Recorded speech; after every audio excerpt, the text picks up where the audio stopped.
আসসালামু আলাইকুম। আশা করি আপনারা সবাই ভালো আছেন। আজকে আসলে একটি ভিন্নধর্মী খবর নিয়ে আসলাম আপনাদের সামনে। স্বামী তালাক দেওয়া ২ ঘন্টা পর প্রেমিকের সঙ্গে বিয়ে। এই বিয়েতে খুশি হয়েছেন বলে জানিয়েছেন হাসিব শেখ ও জেসমিন বেগম। তারা দুজনে বিয়ের সুখী দাম্পত্য জীবনের জন্য সকলের কাছে দুয়া চেয়েছেন। ওরে হারামখোর, তোরা আবার দুয়া চাস?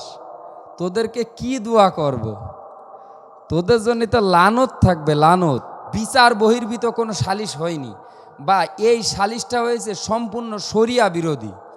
এখানে যারা বেধর্মী আছে মুসলমানের বাইরে, তারা পর্যন্ত বুঝতে পারতেছে, আর তুমি নাইডের বাচ্চা, তুমি বোঝো না। গোপালগঞ্জের লোক তো এমনি পাগল হয়ে গেছে ম্যাডাম পালানোর পরে। ম্যাডাম যখন দিল্লি চলে গেছে, তারপর থেকে ওরাদের এমনি তার ছিঁড়ে গেছে। এখন চিন্তা করলে যে একটা সালিশ বিচার পাইছি, এখান থেকে যা পারি তাই খাইয়ে নিয়ে পেটটা বইরে ফেলি। এটা ভাই কোন দেশে বসবাস করি আমরা? এটা কি আসলে শরিয়া সম্মত কোনো আইন বা কোনো কিছুকে এটা কি পরোয়া করা হলো? আমরা জানি যে তালাকের অন্তত পর একটা মহিলার কমপক্ষে ৩ মাস তাকে ওয়েট করতেই হবে পরবর্তী বিয়ের জন্য। কিন্তু এখানে দেখা যাচ্ছে কি, স্বামীর সঙ্গে তালাক দেওয়ার ২ ঘন্টা পরই প্রেমিকের সঙ্গে বিয়ে। এই ঘটনাটি ঘটেছে গোপালগঞ্জে। আসলে গোপালগঞ্জে সব নতুন নতুন সংবাদ সামনে আসতেই পারে। কোটালীপাড়া গোপালগঞ্জের কোটালীপাড়া উপজেলায় স্বামীর তালাক দেওয়ার ২ ঘন্টা পর প্রেমিকের সঙ্গে ওই নারীর বিয়ে হওয়ার ঘটনা ঘটেছে। উপজেলার দক্ষিণ হিরণ গ্রামে এ ঘটনা ঘটে। এ ঘটনায় এলাকায় চাঞ্চল্যের সৃষ্টি হয়েছে। আসলে আপনারাই বলেন, যদি ২ ঘন্টা মানে একটা মেয়ের তালাক হচ্ছে, তার স্বামী তালাক দিল, তার ২ ঘন্টা পরে আবার আর একটা ছেলের সঙ্গে যদি বিয়ে হয়, তাহলে এটা কি মেনে নেওয়া যায়? কখনো সম্ভব? জানা গেছে গত ৩ বছর আগে হিরণ গ্রামে সিদ্দিক মোল্লার ছেলে খায়রুল মোল্লার সঙ্গে পার্শ্ববর্তী চিশতি গ্রামের কেরামত আলী শেখের মেয়ে জেসমিন বেগম ২৫ বিয়ে হয়। বিয়ের ১.৫ বছর পর জেসমিন বেগম একটি পুত্র সন্তানের জন্ম দেন। বিয়ের পর থেকে জেসমিন বেগমের স্বামী খায়রুল মোল্লা জীবিকার প্রয়োজনে মাঝে মাঝে বাড়ির বাইরে থাকত। এ সুযোগে জেসমিন বেগমের সঙ্গে একই গ্রামের আক্তার শেখের ছেলে হাসিব শেখের ২৫ হাসিব শেখ, যার বয়সও ২৫ বছর, তার সাথে পরকীয় সম্পর্ক গড়ে ওঠে। মানে স্বামী যখনই বাসায় না থাকতো তখনই এই ইটিস পিটিস চলতো। আসলে এই যে সমাজ, এই যে যুগ, এইটা যেভাবে আসলে আমাদের সামনে আসতেছে, আমরা কিভাবে যে কোন দিকে যাব, খুবই কষ্টকর বিষয়। এটা আসলে মেনে নেওয়া যায় না।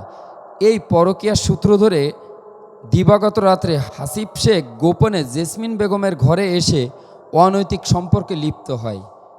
এ সময় জেসমিন বেগমের বাড়ির লোক টের পেয়ে আপত্তিকর অবস্থায় দুজনকে আটক করে ঘরে শিকল দিয়ে বেঁধে রাখেন।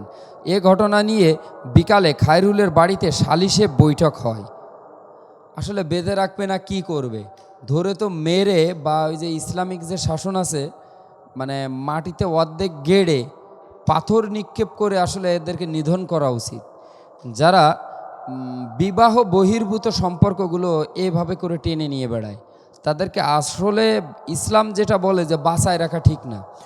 এখন বর্তমান যুগে যারা সালিশি কাজগুলো করেন বা সালিশ করেন, যে মাতব্বরগুলা, তারা তো আসলে মানে টাকা পয়সার জন্য যে কি নিজেদেরকে পুরা মানে অন্যরকমে, এরা আসলে মুসলিম ঘরের সন্তান, এরা কিন্তু কেউ হিন্দু, বৌদ্ধ বা খ্রিস্টান না। এরা নিজেদেরকে কিভাবে মুসলমান হিসাবে পরিচয় দেয়, আমার সেটা আসলে লজ্জাবোধ হয়। সালিশে এলাকার জনপ্রতিনিধি, রাজনীতিক ও সামাজিক ব্যক্তিবর্গের চাপের মুখে খায়রুল তার স্ত্রী জেসমিন বেগমকে তালাক দিতে বাধ্য হন। তালাক দিতে আসলে বাধ্য তো হবেই, কারণ তার ঘরে ছোট একটা বাচ্চা রয়েছে। সেই বাচ্চার মুখের দিকে তাকায় তো সে তালাক দিতে অস্বীকৃতি কিছুটা হলেও জানায়।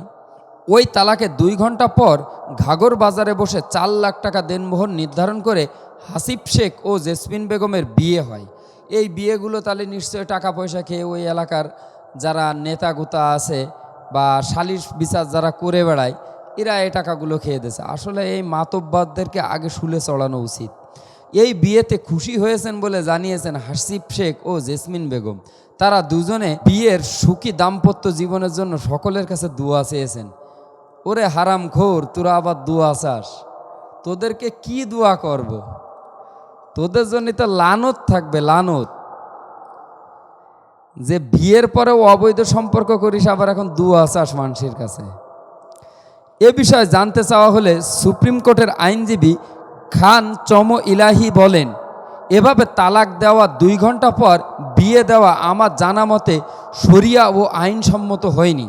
এ ধরনের সালিশ দরবার যারা করেন তাদেরকে আইনের আওতায় আনা উচিত। আসলে কি বলবেন ভাই, এ যুগদার তো টাকার কাছে বিক্রি হয়ে গেছে, বিক্রি। তা না হলে একজনের সালিশ করতে যেয়ে সেখানে তালাক দিয়ে 2 ঘন্টা পর আবার সে আর একজনের সাথে বিয়ে দিয়ে দেয়। আর ওরে বাঁচায় রাখে কি করে, যে আর একজনের বাড়িতে যে অপকর্ম করে। কোটালীপাড়ার আর একজন, ওই যে উদীচী শিল্পগোষ্ঠীর শাখার সাধারণ সাংবাদিক রতন সেন কঙ্কর বলেন, নারী নির্যাতন, ধর্ষণ, খুন, বিভিন্ন ধরনের সালিশ অযোগ্য অপরাধ এখনও কোটালীপাড়ায় সালিশ দরবারের মাধ্যমে ফয়সালা হচ্ছে। এ ঘটনায় ভুক্তভোগী সঠিক বিচার পায় না বলে আমি মনে করি। তাই এ ধরনের সালিশ অযোগ্য অপরাধ যে সকল জনপ্রতিনিধি বা রাজনৈতিক ব্যক্তিবর্গ ফয়সালা করে থাকেন তাদের বিরুদ্ধে আইনি ব্যবস্থা নেওয়া ও প্রশাসনের দৃষ্টি আকর্ষণ করছি। লোকটা বেধর্মী, হিন্দু ধর্মের লোক, কিন্তু দেখেন সেই লোকটা কিভাবে আইনি প্রতিকার চাচ্ছে। বলতেছে যে এইটা বিচার বহির্ভূত কোনো সালিশ হয়নি, বা এই সালিশটা হয়েছে সম্পূর্ণ শরিয়া বিরোধী।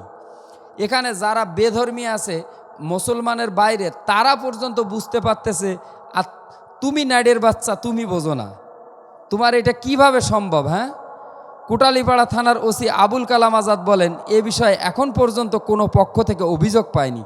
আর তোমরা তো সারা জীবনে কোনোদিন অভিযোগই পাও না, তোমাকে অভিযোগ তো একদম বাড়ি যেয়ে দিয়ে আসা লাগবে। অভিযোগ পেলে তদন্তপূর্বক আইনগত ব্যবস্থা গ্রহণ করা হবে, আর কোনোদিন গ্রহণ করা লাগবে না।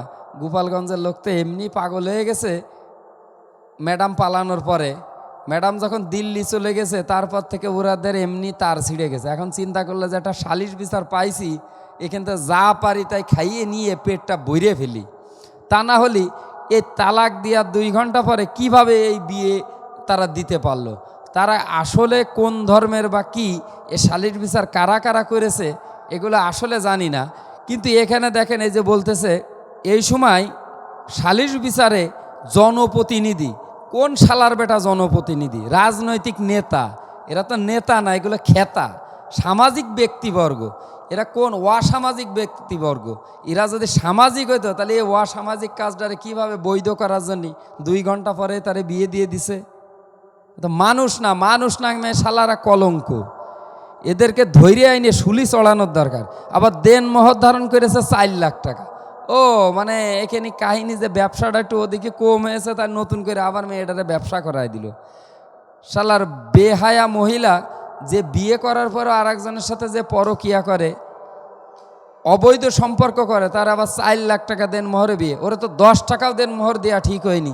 আর তারপরে যে বিয়ে, এই বিয়ে বহির্ভূত যে কাজটা করলো, ওর পেটে যদি এখন সন্তান আসে সেটা তো অবৈধ, যাইরও সন্তান হবে, সেটিকে ভালো?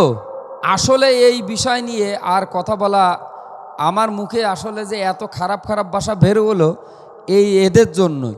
কিন্তু আমি এদের কার্যক্রমগুলো দেখে আমি আর শান্ত থাকতে পারিনি, তাই এই কথাটা বললাম।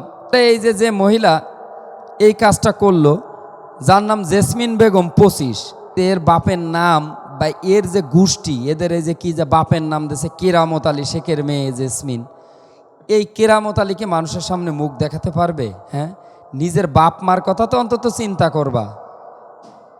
নিজের বাপ মার কথা চিন্তা না করে এই যে এই কাজটা করলে, এখন এই যে স্বামী ছিল খায়রুল মোল্লা, তার কাছে যে বাচ্চাটা থাকবে বা এই বাচ্চাটা তুমি নিয়ে যাবে, এই বাচ্চার ভবিষ্যৎটা কি হবে?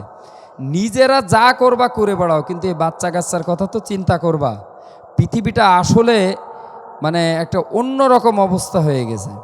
আজকে এ পর্যন্তই, আজকের মতো রাখি। অনেক কথা বলে ফেললাম, আমি এর জন্য আন্তরিকভাবে দুঃখিত।